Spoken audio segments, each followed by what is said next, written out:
Mutwemerera tugaruke ku irushanwa rya Face of Her Majesty. Ni irushanwa ririmo abakobwa b'ubwiza butangaje n'abakobwa beza cyane, aho ngo amatora ageze kure.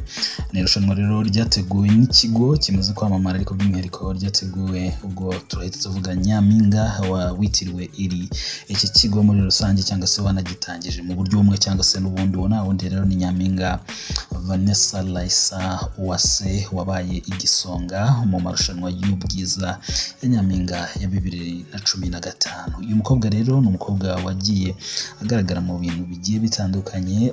Ubu ngubu akaba mu by'ukuri iki kigo cya Her Majesty ni ikigo kimaze gushinga imizi mu birebana n'ubwiza, ibirebana na maquillage cyangwa se makeup.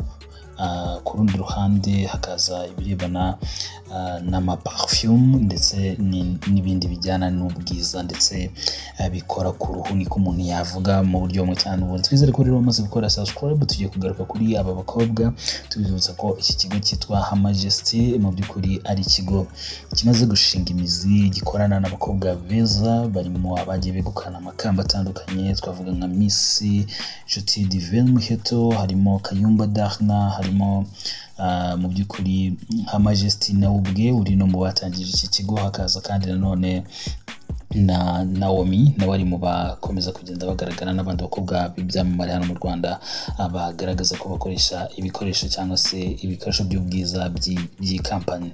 Iyi company rero ikaba yamaze gushyiraho amarushanwa. Turaza kugaruka wenda mu mpera gatoya ku bundi ku bijyanye n'iyi company uko yatangiye n'ibindi, ariko noneho mutwemerere mu by'ukuri tugaruka kuri aba bakobwa. N'abakobwa rero barimo abakobwa beza mu by'ukuri, aho mu by'ukuri gutora biri gukorwa binyuze kuri Her Majesty cosmetic.com, ukaba washyiraho /face of Her Majesty / ubundi ukaba watora, cyangwa se ukajya ku rubuga rwa Her Majesty cosmetic.com ukaba wabasha kuba watoraho, ukirika ku uwo utoye ukamwerekana, ubundi ukaza kujya gusomitinga hasi kuri vote. Ni irushanwa rero umuntu yavuga ko riri mu marushanwa rwose agaragaza yuko mu by'ukuri abakobwa nyine abanyarwandakazi mu buryo bumwe cyane ubundi baba ari beza mu buryo bumwe cyane ubundi.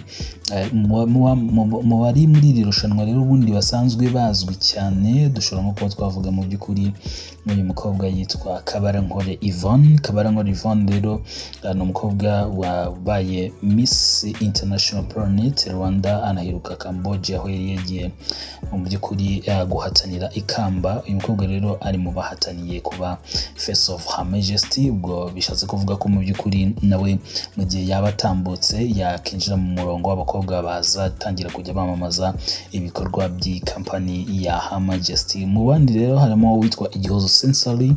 Uyu mukobwa witwa Igihozo Sensory ni umwe mu banyamideli bari mu bihe byabo byiza mu kumurika imyambaro igiye itandukanye, by'umwihariko yagiye anyura mu marushanwa atandukanye, harimo nka Rwanda Global Top Model n'andi atandukanye. Hari n'abandi rero barimo Yubahe Barbine, Maria France Mayele, hakaza Gakenguzo Peace, hakaza Uwase Kilabo Marvin, hakaza Nshuti Grace Benia, hakaza mu by'ukuri Kamihigo Liliose, Muslim Kalmer, Tosha Bill Brice. Mu by'ukuri ni abakobwa beza cyane, ariko nkubwire Umutesi Angelique, Leslie Muhire, Keza Gloria, hakaza Mugabo Denise, hakaza Ahmedia Kayigire, hakaza Gihozo Ines, Gloria Emilia, Teta Barbara, Mugisha Zimene Louange, Munyana Jolie, Uwera Liliose, Salma Umurerwa, Ingabire Mukono Fiona, Kalangwa Ketia, hakaza Ishimwe Marvin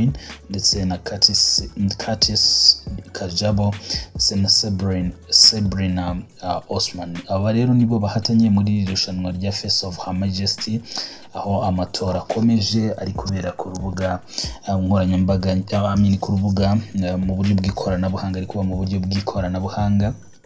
Umukobwa rero witwa Vanessa Raissa Uwase uri mu batangije iyi company, umukobwa mu by'ukuri wabaye igisonga cya Nyampinga w'u Rwanda. Yavutse tariki ya 5 z'Ukwakira mu 1992 avukira i Kigali mu murwa mukuru w'u Rwanda. Mu mwaka wa 2015 Vanessa yagiye mu bakobwa bahatanira ikamba rya Miss Rwanda. Muri ayo marushanwa akaba yarabaye igisonga cya mbere cya Miss Rwanda muri 2015. Vanessa ntago yagiye mu marushanwa y'ubwiza gusa, ahubwo yabayeho n'umunyamakuru mu mwaka wa 2021 aho yakoreye City Radio, umunyamideli ukunzwe cyane kandi mu by'ukuri afite nyine ubu bucuruzi turimo tugarukaho bujyanye n'ibirungo by'ubwiza. Ni gahunda rero yatangije mu by'ukuri mu myaka ya vuba ahangaha, ariko mbere yaho yagezeho yinjiye mu ma business agiye atandukanye, harimo aho yigeze gufungura akabari gakomeye kameze neza kitwa V House. Afite kandi mu by'ukuri yagiye anyura atangiza ibiganiro bitandukanye yakoraga mu bihe bya COVID-19. No mukobwa rero nyine uri mu bakobwa nyine babandi bindwanyi baba bashakishiriza ahangaha, kandi ubona ko bigenda bimuhira. N'umwe mu ba rwiyemezamirimo bakiri bato umuntu yavuga ko bari mu bihe byabo byiza. N'umukobwa kandi uheruka kuba yegukana mu by'ukuri abasha gutera intambwe. Yarabatijwe, nyuma yo kubatizwa rero azana kuza kuba yegukana ibirebana no kuba mu by'ukuri ari mu nzira zo kuba yakora iki, yashinga urugo we na Dylan umukunzi wiwe, aho banaheruka uyu mukobwa aheruka gufatirwa irembo. Ku rundi ruhande rero icyo twavuga nuko mu by'ukuri iyi company yateguye iri rushanwa, ni irushanwa ryiza. Mu by'ukuri mu mwaka wa 2021 nibwo ikigo cy'ubucuruzi cy'i Dubai gifite icyicaro gikuru mu Rwanda Catches Holding cyatangije gukora maquillage z'ubwoko butandukanye ziswe Majesty. Abatazi iyo maquillage rero ubwo n'ibirebana na makeup, ibikoresho byakunzwe n'abanyarwanda n'abandi banejejwe no kuba byarakozwe hatekerejwe ku ruhu rw'abirabura, aricyo cyatumye bigurwa cyane. Ubuyobozi bw'iki kigo bumaze kubona ko byishimiwe, nibwo bwahisemo gukora amavugurura kugira ngo bwongere ingano y'ibikoresho bakora ndetse bishyirwe ku rwego rwo hejuru. Majesty itangira yakoraga ibijyanye na makeup gusa, kuri ubu amaze no gushyiraho imibavu y'ubwoko butandukanye ndetse n'ibikoresho by'isuku birimo nk'amasabune yitwa scrubs, birimo scrubs ndetse n'ibindi bituma uruhu rurushaho kuba rwiza bikorerwa muri Korea y'Epfo.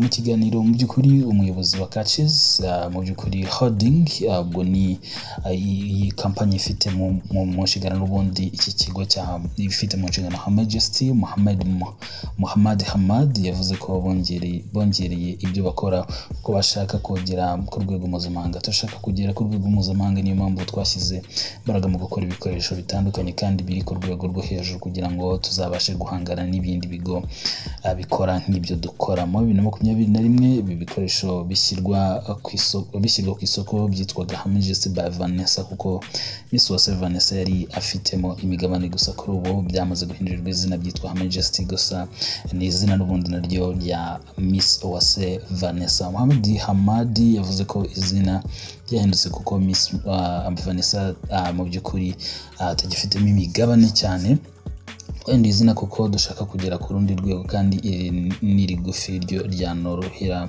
abantu kuba barifata mu mutwe, ndetse turashaka no kujya mu bindi bihugu. Mbere Miss Vanessa yari umufatanyabikorwa gusa, ubu ni umwe mu bamenyekanisha ibikorwa byacu. Mu by'ukuri urumva ko yaje kuba avanamo imigabane yiwe, ahubwo noneho yinjira muri department nk'umukozi urebana no kuvuga guki twe turi ikigo cy'ishoramari, ubu twaguze imigabane yari afite. Mu by'ukuri uyu mukobwa ahubwo noneho yinjira mu birebana no kumenyekanisha ibi bikorwa. Iyo urebye mu maduka ya Majesty ubona ko hakozwe amavugurura yigaragaza uko ibi bikoresho naho bitaniye nk'ibisanzwe bitumizwa mu bihugu byo hanze. Muhammad Hamad yavuze ko kuri Majesty ifite agaciro ka miliyari, kandi ko bafite intego yo kwagura uruganda rw'ubwiza mu Rwanda kugera no kuba bashinga uruganda rukora ibi bikoresho mu Rwanda. Gahunda yacu ni uguhindura uruganda rw'ubwiza mu Rwanda, tugafasha abantu kumenya byinshi kuri makeup no kuyitaho, ndetse mu minsi iri imbere turashaka gufungura uruganda rwabyo mu Rwanda ku buryo tuzatanga umusanzu buryo mu cyane. Ubundi ibikoresho bya Majesty biboneka mu maduka mu by'ukuri atandukanye y'uruganda mu by'ukuri, cyangwa se y'iki na kigo kimaze gushinga imizi mu birebana n'ubwiza muri rusange. Majesty rero mu by'ukuri ikaba yamaze kuba itegura irushanwa, ni irushanwa rikomeje kujya rya mbere rihatanyemo abakobwa beza nkuko turi kugenda tubabereka kugenda mubabona abakobwa mbega b'ubwiza budasanzwe. So ubaye rero ushaka kugira ushyigikira cyangwa se n'andi makuru ajyanye n'iri rushanwa tuzakomeza kugenda tuyabagezaho tubaha update zimeze neza. Ibikoresho rero byaba bya Her Majesty ni ibikoresho ubona ko nyine biri ku rwego rudahenze cyane ariko none nyine bijyaniranye n'ubushobozi buri muntu wenda aba afite. Hari ibihera ku 9,000 twavuga nka makeup bag mu by'ukuri 9,000, single blush 9,000, opal all eyeshadow 15,000, hakaza n'ibindi bizamuka kugera mu by'ukuri ku bihumbi kuvuga ngo biri hagati y'9,000 n'30,000 gutyo. Ushobora kuba wabona ibikoresho by'ubwiza by'iyi kompanyi yamaze gutegura n'irushanwa. Umuntu yavuga ko ari irushanwa ry'ubwiza and irushanwa ryo guhitamo abakobwa noneho bagiye kuba bahagarariye iki kigo cyangwa se bakomeza gukurikirana ibirebana no kwamamaza iki kigo mu buryo bumwe cyangwa ubundi. Nyuma y'uko iki kigo kimaze igihe kirekire gikorana n'abakobwa barimo Kayumba Dahna, Nshuti Divine Muheto, Ishimwe Naomi ndetse na Her Majesty herself. So rero turabashimiye twagira ngo tubagezeho ayo makuru tunabereka amafoto y'abakobwa mu by'ukuri bahatanye muri irushanwa, dukomeza kubifuriza kugira ibihe byiza. Niba utarakora subscribe make sure ko wakoze subscribe kugira ngo tujye tubana umunsi ku wundi kandi comment yanyu iba ari ingenzi.